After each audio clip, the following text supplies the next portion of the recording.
This is a company most people have never heard of, and this company quite literally owns the world. Most US banks are controlled by BlackRock. BlackRock owns all the major pharmaceutical companies. BlackRock owns most of the mainstream media, and BlackRock oversees roughly 10% of all stocks traded worldwide. And this company is now taking over governments. All of this has allowed BlackRock to amass $10 trillion in assets. Yes, trillion. BlackRock is worth half of America's total GDP. It's so crazy that the US and Chinese government now rely on BlackRock to escape recessions, with BlackRock's founder and CEO now sitting on the boards of the influential Council on Foreign Relations and the World Economic Forum. In the words of Henry Kissinger, whoever controls the money controls the world, and no other company in history has had this much global influence. And what's even crazier is that BlackRock did this in just 34 years. But you want to know the best part? You've probably never heard of them for a reason which will become clearer later on, because after you watch this video, you will soon understand the real-world consequences of BlackRock's vast control. Full-scale invasion, the likes of which we haven't seen since World War II,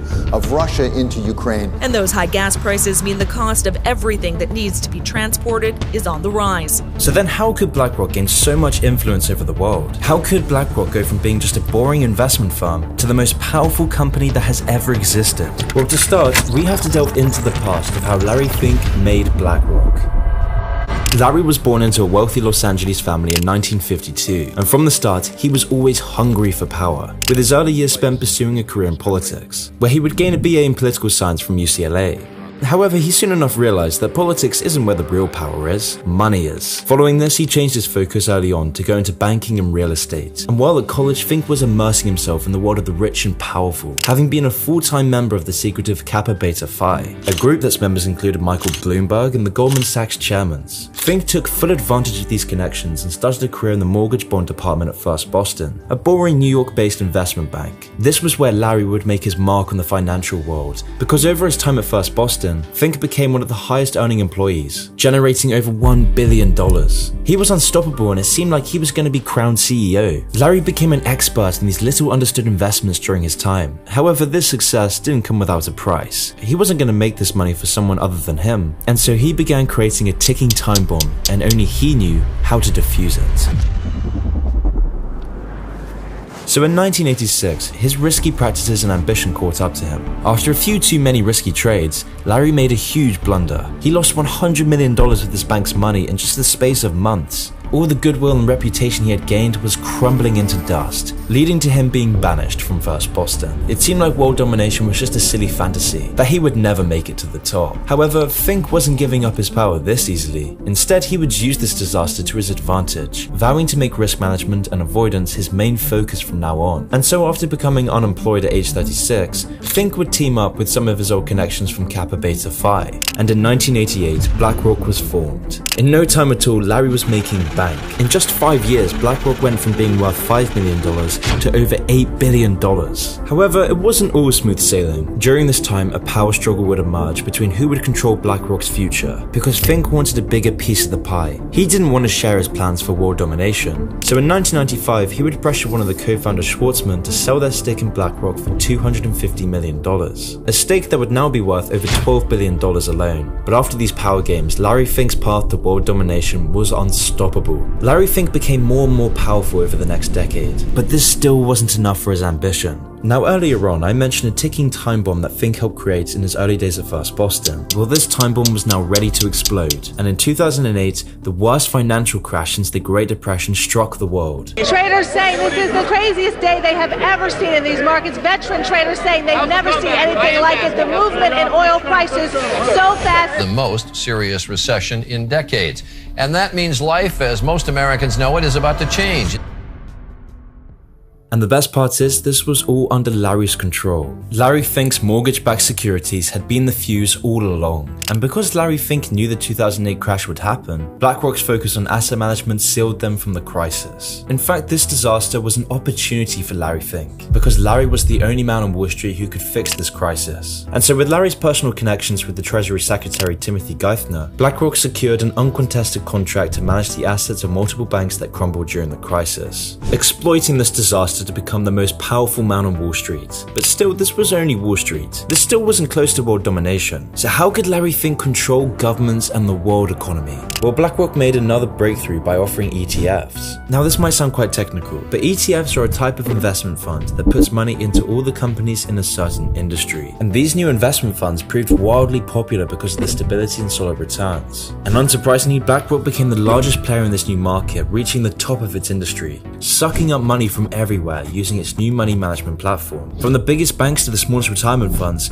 BlackRock had a hand in it all. BlackRock was starting to control everything. They bought stakes in pretty much every major corporation on the stock market. I mean, if you look into who owns pretty much any major company, you're almost guaranteed to find BlackRock's name. Larry could also see the power technology would have in the future economy, which is why BlackRock poured masses of wealth to build a supercomputer that analyzes what investments will make money. This program, named Aladdin, would go on to manage over $20 trillion worth of assets for BlackRock. For context, $20 trillion is more than the entire United States' GDP. BlackRock would then use this money and its assets to further exert their control over the economy, and now they are inextricably tied to governments. And like 2008, the Federal Reserve hired BlackRock to manage their investments to protect them from coronavirus-led recessions. And BlackRock has used this dependence to grow their empire even further, allowing Larry Fink to be a billionaire oligarch that holds unprecedented power over not just the economy, but the entire world. He controls trends, culture, foreign policy, and the banks. He has world leaders at his beck and call, with BlackRock overseeing assets worth 10% of the world's global economy. BlackRock now owns stakes in every industry, from media companies, banks, oil companies, and weapon manufacturers. And in recent years, the consequences are becoming dire as Larry Fink begins to exert his control over the world. One of the ways BlackRock controls the world so well is through its control of the media. Together with Vanguard, an investment company they also partly own, BlackRock now controls 18% of Fox, 16% of CBS, 13% of Comcast, who themselves own NBC, MSNBC, CNBC, and Sky, and they even own 12% of Disney. This is very important because it means that for any of these companies to decide on company policy, they must now also consult with BlackRock before doing so. And it's just the same with big tech. BlackRock is now the biggest institutional investor in Google, Facebook, Twitter, Amazon, and so many more. I mean, the list of their investments in companies is just endless. And by extending its reach in such a dramatic way, BlackRock now has control over more than 90% of the media, which might also be why you've never heard of them. Because controlling the media is a very important step for BlackRock to take over the world. If everyone knew the consequences of BlackRock owning over $9.5 trillion in assets, some questions might start to be raised. And you see, BlackRock's control isn't just extending through information in the media, but also through the entire world's economic and political data. And as I mentioned before, this is all done through Aladdin,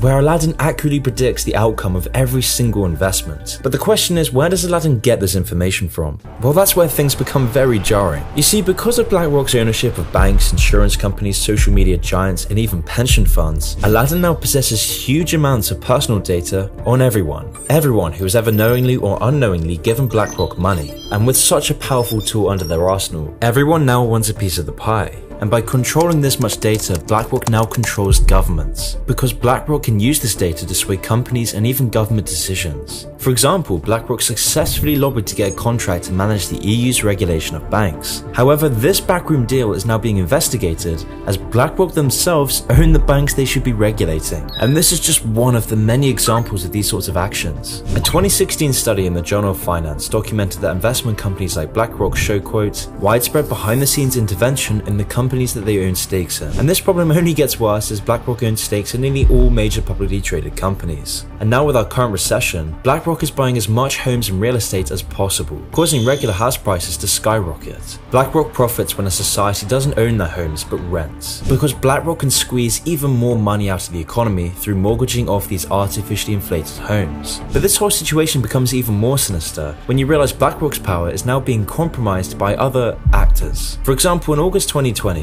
BlackRock became the first foreign company to be allowed access into China's mutual fund industry. This means that BlackRock can now invest and own parts of Chinese companies. God only knows what BlackRock promised Xi Jinping if they're allowed in. But by being allowed in, BlackRock now works with companies that are blacklisted by the US. One example is BlackRock's investment in a CCP-owned company called Hikvision. Hikvision makes security and communications technology for both civilian and military use by the Chinese government. And they're also known for their wide-scale human rights abuses. How do you think your facial recognition technology will change China?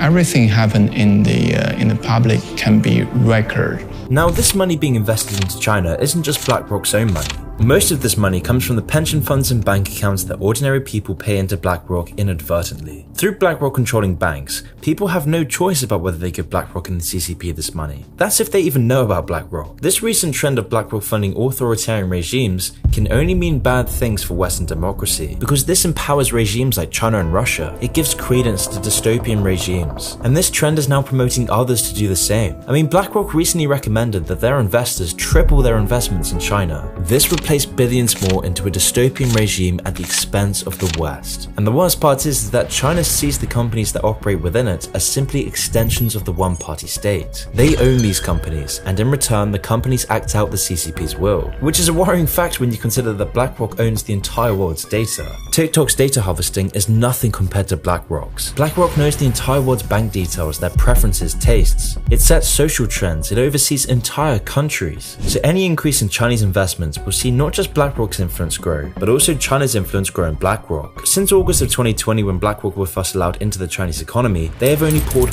more and more money into these Chinese companies. Clearly, Aladdin the supercomputer sees this as a profitable move, but what it might not see is the destruction of Western values. It might not see how the CCP could influence the world economy and global politics even more than it already is. It might not see that BlackRock's huge investments will be the catalyst towards this change. I mean, who knows how much more BlackRock will invest in China? But if their growth over the past year is a sign of anything, China will inevitably become a much bigger part of BlackRock's future. And make no mistake, this will have dire consequences.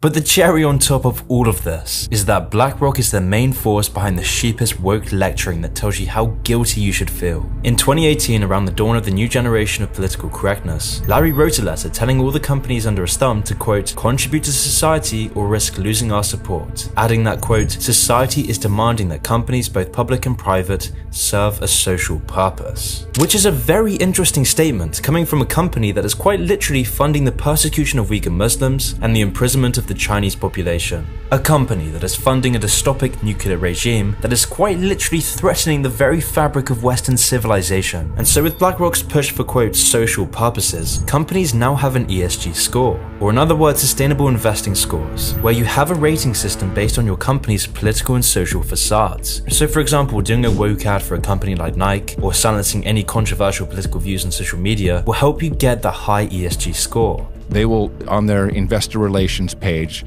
they'll show you their ESG score. ESG stands for environmental, social, corporate governance. And this is where the woke culture comes from. So they've created this kind of phony baloney rating system that says, well, if you, I'm exaggerating, but if you mention that you are, have a green agenda and you believe in carbon credits and you might trade some credits somewhere, then you get a higher score and therefore you're more investable. And it's very interesting to see how big investors like insurance company, institutional investors, they are steering away from anything that does not have the right ESG rating.